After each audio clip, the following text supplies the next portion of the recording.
morning, or depending when you're watching this, good afternoon, good evening, or good night. My name's Ross, and as always told, out of Voice of Radio. So today we need to look at another weird deck, which has come around and done a bunch of winning over in Japan. It's actually another deck that revolves around Budew and only works because of Budew. But this isn't just a Budew deck. It is so much more. You see, this is a deck that revolves around Budew, but also Froslass. Froslass is a card which we've been waiting to come back. I think it might be coming back. You see, Froslass has the ability Freezing Shroud. And fun little side note, we do have both a pre-release promo and an illustration rare of this. So, you know, take your pick. But what you've got here is an ability that says, during Pokemon Checkup, put 1 damage counter on each Pokemon that has an ability, both yours and your opponent's, except any Froslass. And it's very important to note that there is nothing on this card that says it doesn't stack. So what that means is, if you get multiple Froslass out, you then absolutely can be placing multiple damage counters during your turn, or during Pokemon Checkup, which is actually better because it's after your turn, after your opponent's, after your turn, after your opponent's, etc. Also, fun little side note, Japan actually did get the pre-release print of this Froslass in Terrestrial Festival, which just released. Yay! So that's kind of cool. So what you basically need to do here is just buy yourself enough time that you can sit here and chill and let this damage from Froslass accumulate until the point where your opponent is overwhelmed and you win the game. How are you going to do that? That's where Budew comes in. Budew for a single energy does 10 damage and stops your opponent playing item cards during their next turn.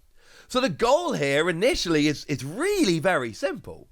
You really want to try and get multiple Froslass built up and then just sit there with Budew, grind the game down to a halt, make sure your opponent can't really do anything, and then just let the damage accumulate up through Froslass. That is the goal. Okay, cool. The thing is, we've got some other Pokemon that we need to play around with as well, like, for instance, Munkidori. Now, first reaction to Munkidori here essentially is, well, hang on a second. Munkidori's got an ability. Why are we playing Munkidori with an ability? That seems dumb. Yeah, it does. But remember what Munkidori's ability is. Munkidori's ability says that once during your turn, if there is a darkness energy attached to Munkidori, you can move 3 damage counters from one of your Pokemon to one of your opponent's Pokemon. And actually, for what it's worth here, there are 3 Munkidori in the list. And now bench space does become an issue, okay? Bench space becomes an issue. But theoretically, you could have 3 Froslass out. Every turn, each Munkidori takes 3 damage counters, and then they can move those 3 damage counters to your opponent. Now, in reality, you can only actually have 6 Pokemon out, so 3 Froslass, 3 Munkidori means no Budew or anything. It's not actually going to work, but my point is, this can build up very quickly. Froslass drops damage on your opponent, but then when you combine it with Munkidori, you also then get to move that damage to your opponent, so you're massively accelerating the amount of damage put down by Froslass, which is awesome.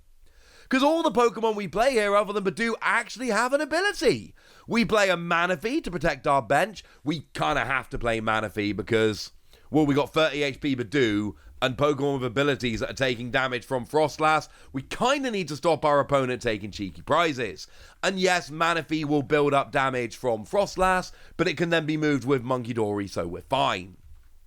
But at some point, we're going to need an actual attacker here. We're going to need one Pokemon with which we can actually do decent damage, and that's where we turn to our old friend, Radiant Charizard. This is a deck where we're actually using Radiant Charizard to do some smashing, because it does 250 damage, and it's 5 energy reduced by 1 for each prize card your opponent's taken. And you are going behind on prizes with this deck. That's going to happen. You're waiting several turns, blocking your opponent's items, letting damage accumulate, moving it around with Munkidori. Like, you're going to go behind on prizes. That's not a huge problem. Just make sure that you are in a position where you can actually come in with this at the right time. And we actually play counter gain as well here, with the theory being that, well, I want to use this as soon as possible. If my opponent's taken 4 prizes, Charizard becomes a single energy attacker. But if my opponent's taken 3 prizes and I have a counter gain, then Charizard becomes a single energy attacker, and that's just 1 turn earlier than it otherwise would. And you know, the deck plays for Night Stretcher. So you are in a position here to potentially be able to recover Charizard and Fire Energy and all of that, and use Charizard turn after turn, and essentially, you know, let them get 3 cheeky early prizes, at which point, their last 3 prizes, they have to go through 3 Radiant Charizard, and that is going to get very, very annoying very, very quickly. In terms of other important cards, obviously our race spec of choice here is Reset Stamp, and it has to be Reset Stamp. Because you want to slow the game down, so that you can let this damage accumulate with Froslass. Well, putting them down to a 2-card hand, and then using Budew to stop item cards, yeah. That's going to slow the game down really rather nicely. So it's got to be that one. There's no choice here. This has to be your ace spec. Similarly, TM Devolution, it's just too good in this deck. Yeah, you have to play TM Devolution. It is the technical machine whereby it's a single energy, can be used by any Pokemon, and you just remove the top stage of evolution of each of your opponent's Pokemon to put it into their hand.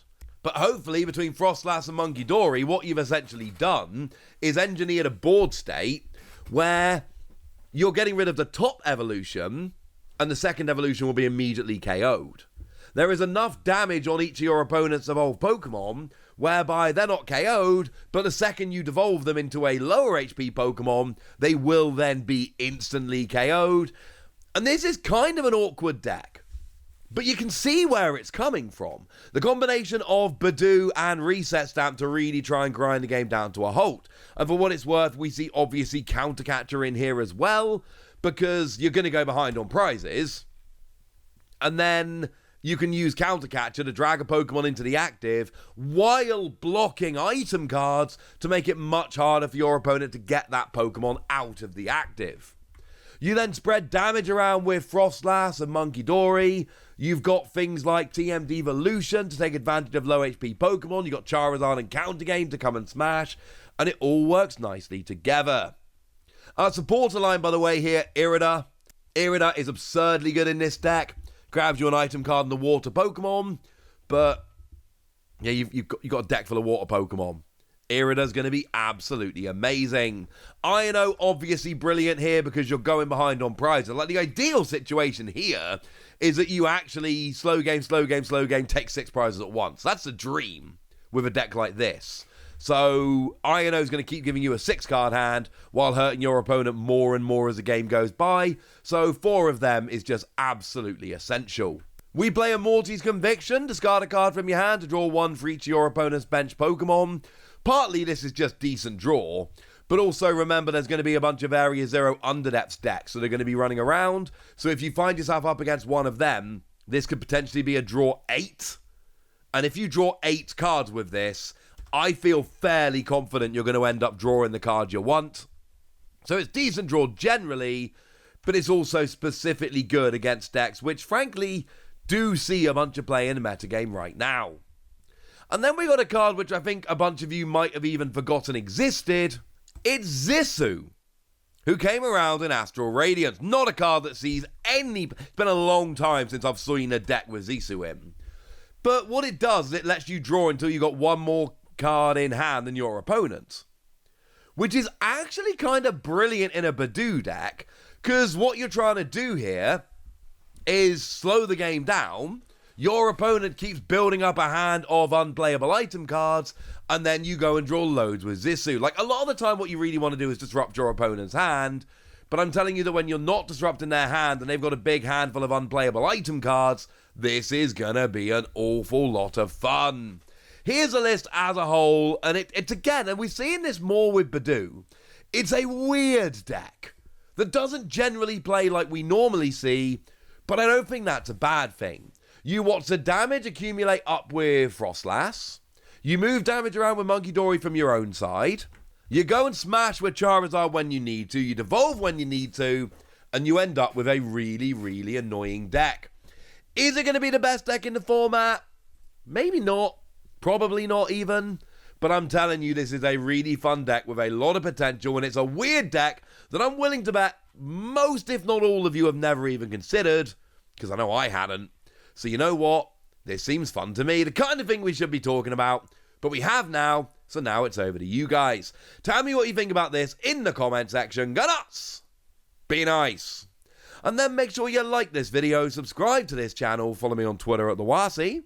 That's where we talk about Pokemon and a whole bunch of other card games. And please do consider checking out patreon.com/PTCG Radio, where you can support the channel, get some bonus podcasts and all kinds of fun things. And get shout-outs on the channel, like the lovely Dingus, who's been a supporter of ours for a while now and is a very lovely person. So shout out to them for the support and the loveliness. But by far the most important thing as always, look after yourselves till next time, would ya? Thank you very much for watching. My name's Ross, and you've been watching PTCG Radio.